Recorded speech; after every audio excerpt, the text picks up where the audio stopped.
നമ്മൾ നേരത്തെ പറഞ്ഞിട്ടുണ്ടായിരുന്നല്ലോ സാർ, അതായത് ഫിയർ ഓഫ് സൊസൈറ്റി എന്നുള്ളൊരു സാധനം ജഡ്ജ്മെൻറ്റിനെ ഡിപ്പെൻഡ് ചെയ്യുമോ, അല്ലെങ്കിൽ ജഡ്ജ്മെൻറ്റിനെ അത് എത്രത്തോളം ഇൻഫ്ലുവൻസ് അല്ലെങ്കിൽ ഇൻഫ്ലുവൻസ് ചെയ്യുമോ എന്ന് ചോദിച്ചിട്ടുണ്ട്. അപ്പോൾ സൊസൈറ്റി എന്ത് വിചാരിക്കും എന്ന് തോന്നിയിട്ട് ഒരു ജഡ്ജ്മെൻറ്റ് വരും എന്ന് തോന്നുന്നുണ്ടോ സാറിന്? ഈ കേസല്ല, പൊതുവെ എന്താണെങ്കിലും. ഉണ്ടോ എന്ന് ചോദിച്ചാൽ ഉണ്ട്. ഉണ്ട്. സൊസൈറ്റി എന്ത് തോന്നും എന്നല്ല, സൊസൈറ്റി എങ്ങനെ പ്രതികരിക്കും എന്ന് പേടിച്ച് വിധിന്യായങ്ങൾ വരാറുണ്ടോ എന്ന് ചോദിച്ചാൽ ഉണ്ടെന്ന് കുറച്ച് വേദനയോട് കൂടിയാണെങ്കിലും പറയേണ്ടി വരും. നമ്മൾ ആ സിസ്റ്റത്തിൽ, ജുഡീഷ്യൽ സിസ്റ്റത്തിൽ വിശ്വസിക്കുകയും പ്രാക്ടീസ് ചെയ്യുകയൊക്കെ ചെയ്യുന്നുണ്ടെങ്കിലും അത്തരത്തിൽ വിധിന്യായങ്ങൾ പുറത്തു വരുന്നുണ്ട്. കാരണം പ്രതികരണങ്ങൾ അങ്ങനെയായിരിക്കും. ഒരു ജഡ്ജിൻ്റെ ഭൂതവും ഭാവിയും വർത്തമാനവും എല്ലാം പിന്നീടുള്ള ദിവസങ്ങളിൽ ചർച്ചാ വിഷയമാണ്. ഈ പറയുന്ന ഏത് കുടുംബത്തിൽ ജനിച്ചു, ഏതായിരുന്നു വളർന്നു വരുന്ന സാഹചര്യം, മാതാപിതാക്കൾ എന്തായിരുന്നു, അവരെന്തൊക്കെ ചെയ്തിരുന്നു, അവർക്ക് എന്തെങ്കിലും രാഷ്ട്രീയ ബന്ധങ്ങളുണ്ടായിരുന്നു, വേറെന്തെങ്കിലും തരത്തിലുള്ള ഭർത്താവ് എന്ത് ചെയ്യുന്നു, അദ്ദേഹത്തിന് എന്തെങ്കിലും വേറെ ബിസിനസ് ഉണ്ടോ, ജോലിയുണ്ടോ, അങ്ങനെ ആ ജുഡീഷ്യറി സംവിധാനത്തിൽ നിൽക്കുന്ന ജഡ്ജിൻ്റെ ഭൂതവും ഭാവിയും വർത്തമാനവും എല്ലാം കീറി മുറിച്ച് പരിശോധിക്കുന്ന രീതിയിലുള്ള ചർച്ചകളും വിഷയങ്ങളും ആയിരിക്കും പിന്നീടുള്ള ദിവസങ്ങൾ നടക്കുന്നത്. സമൂഹത്തിനെതിരായിട്ടുള്ള ഒരു വിധിന്യായമാണ് തെളിവുകളുടെ അടിസ്ഥാനത്തിൽ വരുന്നതെങ്കിൽ കൂടി. ഒരു വിധിന്യായം പുറത്തു വരുമ്പോൾ മനസ്സിലാക്കേണ്ട ഒരു കാര്യം ഞാൻ ആദ്യം പറഞ്ഞില്ലേ, പ്രോസിക്യൂഷൻ സമർപ്പിച്ച രേഖകളുടെയും തെളിവുകളുടെയും സാക്ഷിമൊഴികളുടെയും അടിസ്ഥാനത്തിലാണ് വിചാരണ നടക്കുന്നത്. ആ വിചാരണയ്ക്ക് വരുന്ന പോരായ്മകൾ പ്രോസിക്യൂഷന്റെ പരാജയമാണ്. ആ പരാജയം വിചാരണ വേളയിൽ ഒരിക്കലും റെക്ടിഫൈ ചെയ്യപ്പെടാൻ കഴിയുകയില്ല. ഇപ്പം നമ്മൾ ഈ പറയുന്ന ഈ പ്രമുഖ കേസ് എന്ന് നമ്മളിപ്പോൾ ചർച്ച ചെയ്തുകൊണ്ടിരിക്കുന്ന കേസിൽ തന്നെ ഒരു ഘട്ടം കഴിഞ്ഞപ്പോൾ ഫർദർ ഇൻവെസ്റ്റിഗേഷൻ വന്നു. ഈ ഫർദർ ഇൻവെസ്റ്റിഗേഷനിൽ പുതിയ സാക്ഷികൾ വന്നു. ആ സാക്ഷികൾ പിന്നീട് കോടതിയിൽ പ്രതികൾക്ക് പ്രതികൂലമായിട്ട് മൊഴികൾ കൊടുത്തു. അതിൻ്റെ അടിസ്ഥാനത്തിൽ വിചാരണ മുന്നോട്ട് പോയിട്ടുണ്ട്. അപ്പോൾ അങ്ങനെയുള്ള പ്രൊസീജിയേഴ്സ് അനുസരിച്ചിട്ടൊക്കെ പോകാം. പക്ഷേ അല്ലാതെ ഒരു ഫർദർ ഇൻവെസ്റ്റിഗേഷൻ ഇല്ലാതെ ഒരു അന്തിമ റിപ്പോർട്ട് വളരെ ഫൈനലായിട്ട് കോടതിയുടെ മുൻപിൽ എത്തി വിചാരണ പ്രൊസീജിയേഴ്സ് സ്റ്റാർട്ട് ചെയ്താൽ അതിനകത്തുള്ള കാര്യങ്ങളാണ് പിന്നീട് വിശകലനം ചെയ്യുന്നത് അല്ലെങ്കിൽ വിചാരണ നടത്തുന്നത്. അപ്പോൾ അവിടെ അത് കൃത്യമായി എത്തിക്കുക എന്നുള്ളത് സർക്കാരിൻ്റെ അല്ലെങ്കിൽ പ്രോസിക്യൂഷൻ്റെ ഉത്തരവാദിത്തമാണ്. അപ്പോൾ കേസിന് വരുന്ന പരാജയങ്ങൾ അല്ലെങ്കിൽ അപജയങ്ങൾക്ക് വ്യക്തമായ പങ്കാളിത്തം അല്ലെങ്കിൽ വ്യക്തമായ ഉത്തരവാദിത്തം അവർക്കുണ്ട്. അപ്പോൾ അത് ചർച്ച ചെയ്യപ്പെടാറില്ല.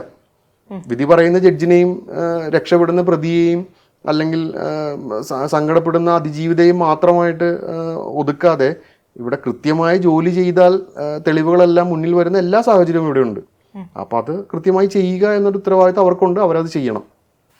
അപ്പം ഡിസംബർ 8-ാം തീയതി വിധി വരുമ്പോൾ 8 വർഷമാണ് ഇത് ഓൾ ടുഗെദർ മൊത്തത്തിൽ എടുത്തത്. അപ്പം ഈ സാഹചര്യത്തിനിടയ്ക്ക് സാർ നേരത്തെ പറഞ്ഞതുപോലെ തന്നെ തെളിവുകൾ നശിപ്പിക്കപ്പെട്ടിട്ടുണ്ട്, നശിച്ചു പോയിട്ടുണ്ട്.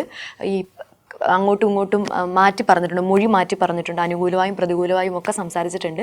ഇതൊക്കെ കഴിഞ്ഞും നമ്മൾ എടുത്തു പറയേണ്ട കാര്യം, ഈ ഓരോ സ്റ്റേജിലും അതിജീവത ഹയർ കോർട്ടിലേക്ക് പെറ്റിഷൻ കൊടുത്ത് കേസുമായിട്ട് മൂവ് ചെയ്തതും ഇത്രയൊക്കെ പ്രശ്നങ്ങൾ വന്നിട്ടും അതുമായിട്ട് മുമ്പോട്ട് പോയത് നമുക്ക് എന്താ പറയുക, അതൊരു വേണമെങ്കിൽ ശരിക്കും we can set an example എന്ന് പറയുന്നത് പോലെ ഇനി വരുന്ന ആൾക്കാർക്കാണെങ്കിലും ഒരു പ്രശ്നം ഉണ്ടാവുന്ന സമയത്ത് മുമ്പോട്ട് വരാനുള്ള ഒരു പ്രചോദനം ഉണ്ടാവുന്നില്ലേ?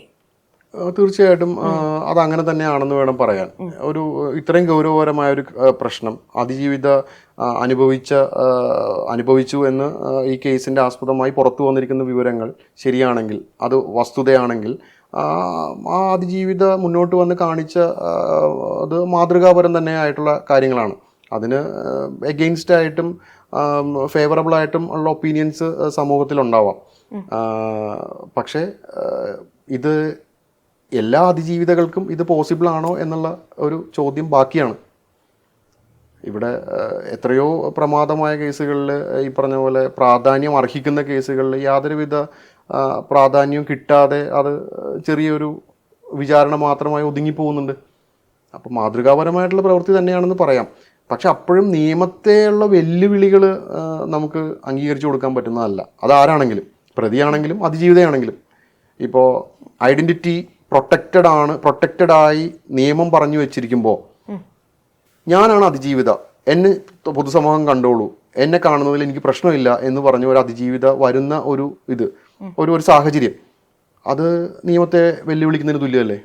വെല്ലുവിളിക്കുന്നതല്ല, ഞാൻ എന്റെ അല്ല, അണ്ടർസ്റ്റാൻഡിംഗ് ഈ കേസിൽ അതിജീവിത വിചാരണ വേളയിൽ ഞാനാണ് അതിജീവിത എന്ന് പറഞ്ഞുകൊണ്ട് മുന്നോട്ട് വന്നില്ലേ? അതായത് നമുക്ക് സമൂഹത്തിൽ നമുക്ക് ഇത്രയും അറിയാവുന്ന ഒരു വ്യക്തി ഇങ്ങനെ ഒരു കാര്യത്തിലൂടെ പോവുകയും നമുക്ക് സമൂഹത്തിൽ അറിയാവുന്ന ഒരു വ്യക്തി ഇങ്ങനെ ഒരു പ്രശ്നത്തിലൂടെ പോകുമ്പോൾ അവരത് പറയാണ്, സമൂഹത്തോട് വിളിച്ചു പറയാം, ഞാനാണ് അതിജീവിത, ഇങ്ങനത്തെ പ്രശ്നത്തിലൂടെ ഞാൻ കടന്നു പോയിട്ടുണ്ട്, ഞാൻ അതിനെതിരെ ഫൈറ്റ് ചെയ്യാൻ റെഡിയാണെന്ന് പറയുമ്പോൾ ഇപ്പം മടിച്ച് നിൽക്കുന്ന ചിലപ്പോൾ ഞങ്ങളെപ്പോലുള്ള കുറച്ച് ആൾക്കാരുണ്ടാവുമായിരിക്കും, ഇങ്ങനെ എന്തെങ്കിലും പ്രശ്നം ഉണ്ടായില്ല അത് പറയാനൊക്കെ പേടിച്ച് നിൽക്കുന്നത്, ചിലപ്പോൾ നമുക്കതൊരു പ്രചോദനമായിരിക്കും, അതുകൊണ്ടായിരിക്കാം അവരങ്ങനെ പറഞ്ഞത്.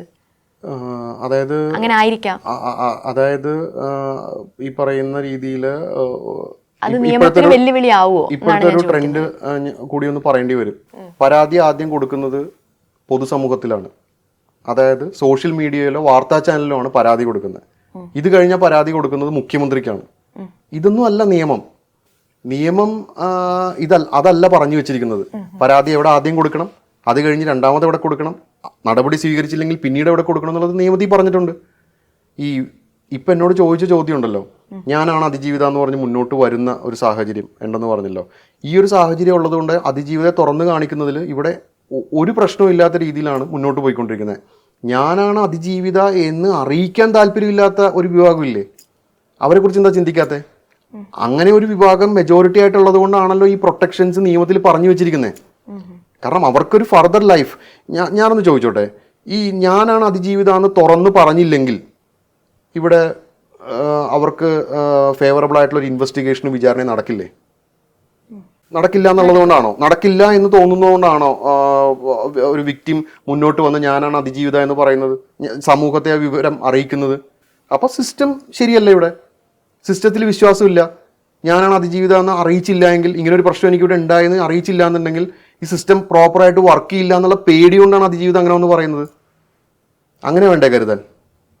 സിസ്റ്റത്തിൽ വിശ്വാസം ഉണ്ടെങ്കിൽ, സിസ്റ്റത്തിൻ്റെ പ്രവർത്തികൾ കറക്റ്റ് ആണെങ്കിൽ അതിജീവിതയ്ക്ക് കൊടുത്തിരിക്കുന്ന പ്രൊട്ടക്ഷനോടുകൂടി അന്വേഷണവും വിചാരണയും നേരിട്ട് അവർക്ക് വിധിന്യായം വരുന്നത് വരെ വെയിറ്റ് ചെയ്യാനുള്ള ഒരു പേഷ്യൻസ് അവരുടെ ഭാഗത്തുനിന്ന് കാണിച്ചത് കൊണ്ട് ഇവിടെ ഒന്നും നഷ്ടപ്പെടുമെന്ന് ഞാൻ വിശ്വസിക്കുന്നില്ല. അവർക്ക് കിട്ടേണ്ട 8 കൊല്ലമാണോ പേഷ്യൻസ്? 8 കൊല്ലം എങ്ങനെ വന്നു എന്നുള്ളതും നമ്മൾ ചിന്തിക്കണ്ടേ? ഞാൻ ആദ്യം പറഞ്ഞില്ലേ, ഹൈക്കോടതികളിൽ എത്ര പെറ്റീഷൻ, സുപ്രീം കോടതിയിൽ എത്ര പെറ്റീഷൻ, തുടരന്വേഷണം, പുനരന്വേഷണം, പുതിയ സാക്ഷികൾ, ഇതിനെല്ലാം കാലതാമസം എടുക്കുന്നത് നമ്മളെന്താ മനസ്സിലാക്കാത്തത്? ഇപ്പോൾ ഫാസ്റ്റ് ട്രാക്ക് കോടതികളുണ്ട്. അതായത് കുട്ടികളും സ്ത്രീകളും അനുഭവിക്കുന്ന അല്ലെങ്കിൽ അവർക്കെതിരെയുള്ള അട്രോസിറ്റീസ് പ്രിവെൻറ്റ് ചെയ്യാനും അല്ലെങ്കിൽ അവർക്ക് ആ വിചാരണ പ്രോസസ്സുകൾ ദ്രുതഗതിയിലും ആക്കാൻ വേണ്ടിയിട്ട് ഫാസ്റ്റ് ട്രാക്ക് കോടതികൾ എല്ലാ ജില്ലകളിലും പ്രവർത്തിക്കുന്നുണ്ട്. ഈ ഫാസ്റ്റ് ട്രാക്ക് കോടതികളിൽ വിചാരണ തുടങ്ങിയാൽ 6 മാസത്തിനുള്ളിൽ വിചാരണ പൂർത്തിയാകുന്നുണ്ട്. ഞാൻ ആദ്യം ചോദിച്ച 2000 കേസിൽ എത്ര കേസിൽ 8 വർഷം വിചാരണ വേള വൈകിട്ടുണ്ട്? ഞാൻ പറയുന്നതല്ല, സർക്കാർ കേരള പോലീസ് വെബ്സൈറ്റിൽ പബ്ലിഷ് ചെയ്തിരിക്കുന്ന സ്റ്റാറ്റിസ്റ്റിക്സാണ് ഞാൻ പറയുന്നത്. ഓരോ വർഷവും 2020 മുതൽ 25 വരെ റേപ്പ് കേസ് ഇത്ര, കുട്ടികൾക്കെതിരെയുള്ള അതിക്രമം ഇത്ര, SC/ST അട്രോസിറ്റീസ് ഇത്ര എന്ന് അവർ പബ്ലിഷ് ചെയ്തിരിക്കുന്ന കേസുകളിൽ എത്ര കേസുകളിൽ ഇത്ര വൈകിയ ഒരു വിചാരണ നടപടികൾ ഉണ്ടായിട്ടുണ്ട്? അപ്പോൾ ഈ കേസിൽ വിചാരണ നടപടികൾ 8 വർഷം വൈകിയിട്ടുണ്ടെങ്കിൽ അതിന് വ്യക്തമായ കാരണങ്ങളുണ്ട്. അത് മനസ്സിലാക്കണം. അതും കൂടി നമ്മൾ ചർച്ച ചെയ്യണം.